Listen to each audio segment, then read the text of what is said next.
আসসালামু আলাইকুম ওরহমতুল্লাহি ওয়াবারাকাতুহু। প্রিয় দর্শক, হযরত আবু হুরায়রা রাদিয়াল্লাহু তাআলা আনহু থেকে বর্ণিত, যার হাতে মুহাম্মাদের জীবন, তার শপথ করে বলছি, এ উম্মতের কেউ চাই সে ইহুদি হোক বা খ্রিস্টান, আমার আগমনের সংবাদ পাওয়ার পর আমাকে যে বিষয়গুলো দিয়ে পাঠানো হয়েছে, যদি তার প্রতি ঈমান না এনে মারা যায়, সে অবশ্যই জাহান্নামী হবে। এই হাদিসের ব্যাখ্যায় বলা হয়েছে, মুহাম্মদ সাল্লাল্লাহু আলাইহি সাল্লাম নবুয়ত লাভের পর যে ব্যক্তি তার জামানায় পৃথিবীতে আসবে অথবা তার ইন্তেকালের পর কিয়ামত পর্যন্ত যে কোনো সময় দুনিয়াতে আসবে, চাই সে ইহুদি হোক বা খ্রিস্টান, সে যদি মুহাম্মদ সাল্লাল্লাহু আলাইহি সাল্লামকে দেওয়া শরীয়তের ইসলাম প্রতি ঈমান না এনে মারা যায়, তাহলে সে অবশ্যই জাহান্নামী হবে।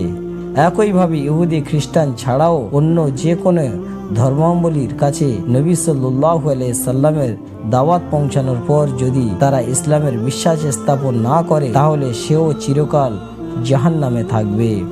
হাদিসে বিশেষভাবে ইহুদি খ্রিস্টানদের কথা উল্লেখ করার কারণ হলো, তারা আহলে কিতাব, আসমানি ধর্মের অনুসারী। আহলে কিতাবের অনুসারীদের যদি এমন অবস্থা হয়, তাহলে অন্য যাদের কিতাব নেই তাদের শাস্তির বিষয়টি আরো গুরুতর। তাই সবার উপর ফরজ নবী মুহাম্মাদের দ্বীনের উপর ঈমান আনা এবং তার আনুগত্য করা।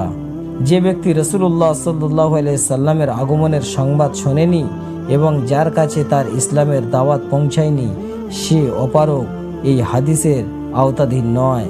রাসূলুল্লাহ সাল্লাল্লাহু আলাইহি সাল্লামের আনুগত্য করা ফরজ, তার শরীয়তের মাধ্যমে অন্য সব শরীয়ত রহিত হয়ে গেছে।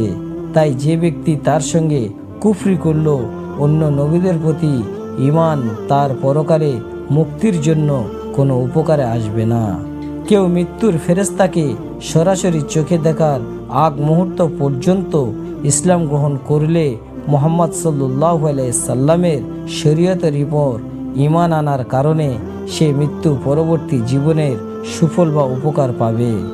নবীজি সাল্লাল্লাহু আলাইহি সাল্লাম যে দিন নিয়ে এসেছেন, তার কোনো বিধান অকাট্যভাবে প্রমাণিত হওয়ার পর এবং কোনো বিষয়ের উপর পুরো উম্মত একমত হওয়ার পর তা অস্বীকার করা কুফরি।